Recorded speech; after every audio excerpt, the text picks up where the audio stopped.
자, 이제 왜 토라를 공부해야 되는지에 대한 이유와 토라의 핵심의 메시지는 사랑하는 것이다 라는 것까지 설명드렸고, 이제는 구체적으로 어떻게 토라를 해석할 것인가 라고 하는 부분을 우리가 이제 좀 살펴보도록 하겠습니다.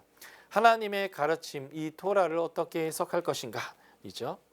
자, 토라 해석에서 제일 중요한 첫 번째 원칙은 율법은 문자적으로 지켜서는 안 된다입니다. 그 이유는 첫 번째는 이 율법을 하나님이 언약을 맺은 건데, 언약의 당사자 안에 하나님과 유대인이라고 하는 히브리 민족과의 계약이기 때문에 우리는 구약의 율법의 계약 당사자가 아닙니다. 우리와 하나님과 맺은 언약이 아니기 때문에 우리가 그 계약의 당사자가 아닐 뿐만 아니라 그래서 그것을 문자적으로 지킬 필요가 없습니다. 이것을 명확하게 보여줬던 것이 사도행전 15장입니다. 사도행전 15장을 한번 우리가 좀 펴서 같이 따라와 주실까요? 자, 사도행전 15장의 배경은 이렇습니다. 사도행전 13장부터 14장에 걸쳐서 사도 바울이 1차 전도여행을 했습니다.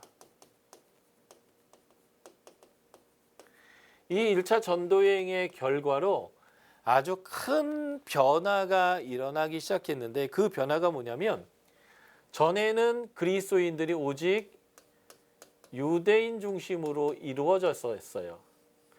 그런데 이 유대인 외에 이방인에도 복음을 전파하기 시작했던 교회 공동체가 있습니다.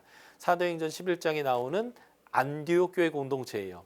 그 안디옥 교회 공동체가 하나님께 예배하고 기도하고 있을 때 성령께서 말씀하신 게 있어요. 바울과 바나바를 선교사로 파송해라.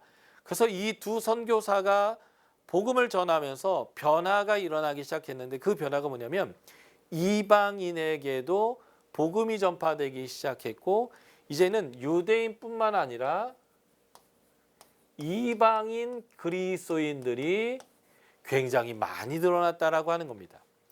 바로 이러한 긍정적인 상황 때문에 초대교회에 새로운 도전이 시작됐어요. 신학적인 어떤 정리가 필요했는데, 그게 뭐냐면 예수를 믿는다라는 것은, 그리스도인이 된다라고 하는 것은 과연 무엇인가라는 거예요. 유대인이 되는 것인가? 할례를 받고 음식법을 지키고 유대인의 정결법을 지키고 율법을 그대로 문자적으로 지키는 존재가 되는 것이 그리스도인이 되는 것인가? 아니면 그런 것은 하나님과 유대인과의 맺어진 언약이기 때문에 그것은 문자적으로 지킬 필요가 없고, 하나님의 법의 핵심인 하나님을 사랑하고 내 이웃을 사랑하는 삶을 실제적으로 실천하고 살아가는 것인가 라고 하는 이 큰 화두가 이루어졌는데, 유대인들 그리스도인들은 거의 대부분이 당연히 율법을 그대로 지키는 것이 그리스도인이 되는 것이다 라고 생각했습니다. 그래서 1차 전도행 이후에 예루살렘으로부터 온 복음 전도자가 안디옥에 왔을 때 이방인들에게 율법을 지켜야 구원이 있다라고 하는 가르침을 가르치기 시작했고, 바울과 바나바와 그 유대 복음 전도자와 충돌이 일어났고, 그 문제를 해결하기 위해서 안디옥에서 예루살렘으로 바나바와 바울을 파송하고 이 신학적인 문제를 하나님 앞에서 해결하기 위해서 했던 회의가 있는데, 그것을 예루살렘 공의회라고 부르고, 사도행전 15장은 바로 그 예루살렘 공의회에 대한 내용인 것입니다. 자, 사도행전 15장 보세요. 15장 1절. 어떤 사람들이 유대로부터 내려와서 형제들을 가르치는데, 모세의 법대로 할례를 받지 않으면 능히 구원을 받지 못하리라 했고, 2절. 바울 및 바나바와 그들 사이에 적지 아니하는 다툼, 완고거법으로 큰 싸움 났다는 뜻입니다. 큰 싸움이 났고요. 이 문제에 대하여 바울과 바나바 및 그 중에 몇 사람을 예루살렘의 사도와 장로들에게 보내서 이것에 대한 답을 듣기로 결정을 했습니다. 자, 4절을 보실까요? 예루살렘에 이르러 교회와 사도와 장로들에게 영접을 받고 하나님이 자기들과 함께 계셔 행하신 모든 일, 그들이 전도에 행했던 내용들을 이제 전했습니다. 그랬을 때 5절이 굉장히 중요해요. 바리새파 중에 어떤 믿는 사람들이 일어나. 바리새파 중에 믿는 사람 중에 하나가 바울이에요. 그죠? 바리새파 중에 그리스도인들이 많았고 그 바리새파 사람들이 주 의견이 무엇이었냐면 이방인에게 할례를 행하고 모세의 율법을 지키라 명하는 건 당연한 거다. 그러니까 예수를 믿는다라는 것은 율법을 문자적으로 지키는 것이야 라고 말했다는 거예요. 그래서 이것에 대해서 논의를 했고 이 논의를 한 결과를 보여주고 있는 것이 예루살렘 공의의 결론인데 그게 19절부터 21절의 내용입니다. 한마디로 얘기하면 우리도 유대인인 우리도 지키기 어려운 이 율법의 의무를 이방인에게 지우지 말자. 그들에게 이것을 가지고 괴롭게 하지 말자라는 것이었고요.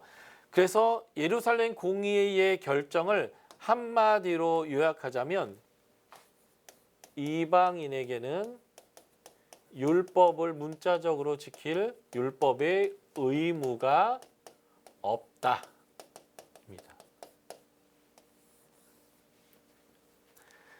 그런데 몇 가지만 좀 조심시키자. 그렇게 하면 잘 될 거다라고 했는데요. 그 첫 번째가 우상의 더러운 것, 우상에 바쳐진 제물이죠.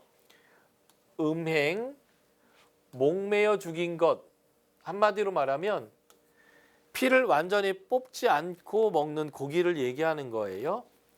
피를 멀리 하라 편지하자. 그래서 이 목매어 죽인 것과 피를 멀리하는 것은 이제 같은 개념인데 왜 이런 것들을 조심해야 되는지요. 파란색으로 제가 써놨어요. 21절에 모세를 전하는 자가 있어 안식일마다 회당에서 그 일을 말씀 모세의 글을 읽기 때문이다. 한마디로 말하면 유대인들은 이런 것을 질색팔색한다는 거예요. 왜냐하면 그들의 삶의 문화였기 때문에 그렇습니다. 그래서 유대인 그리스도인과 이방인 그리스도인이 함께 모여 예배하고 함께 식사를 할 때 이방인들이 유대인을 위해서 배려해야 되는 것이 있어요. 그게 뭐냐면 이것들입니다. 유대인이 이방인이 하나님의 백성으로 살기 위해서 배려한 것이 뭐냐면 너희에겐 율법의 의무가 없다라고 하는, 그래서 그리스도인이 되도록 하는데 가장 큰 장벽이 되는 율법의 의무를 제하여 준 겁니다. 유대인에게서는 이것이 마땅하다고 생각하지만 하나님이 아니야, 이방인에게는 이 의무를 주지 마라고 말했을 때 유대인들이 그것을 내려놓고 이방인들에게 의무를 주지 않았다는 거예요. 배려한 것입니다. 그 대신 유대인이 배려한 것처럼 이방인도 유대인들을 배려해야 하는 것이 있습니다. 그게 뭐냐면 이런 것들이에요.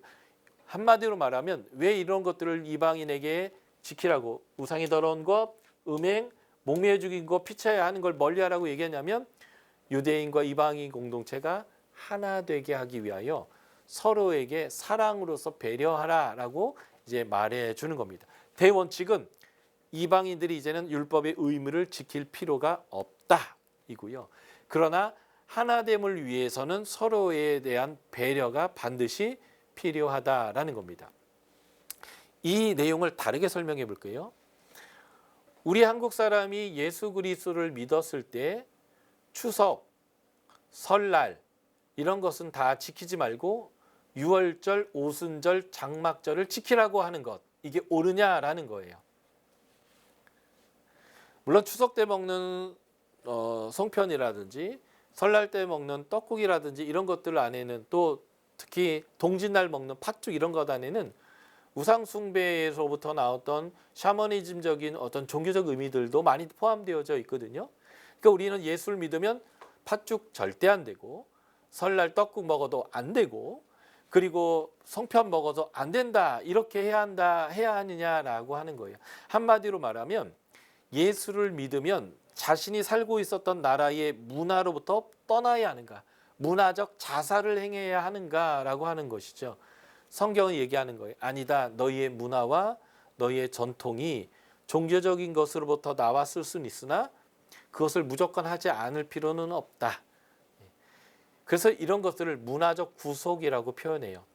한국에서는 조상을 숭배하는 신앙이 있었고 그것이 유교 안에서는 제사를 드렸었습니다. 그런데 기독교가 들어오면서 제사 자체는 우상 숭배가 될 수 있으나 조상들의 은덕을 기리고 그들의 좋은 은혜를 계속 기억하고 가족의 공동체 그의 사랑의 모임의 모습은 유지할 수 있도록 그러면 제사밥은 차리지 말지만 추도 예배를 드리고 좋은 음식을 만들어서 가정에서 같이 식사하며 사랑의 교제를 나눠라 하면서 제사를 어떤 이 추도 예배로 이렇게 바꿔줬잖아요. 이런 것들이 일종의 문화 구속이라는 거예요.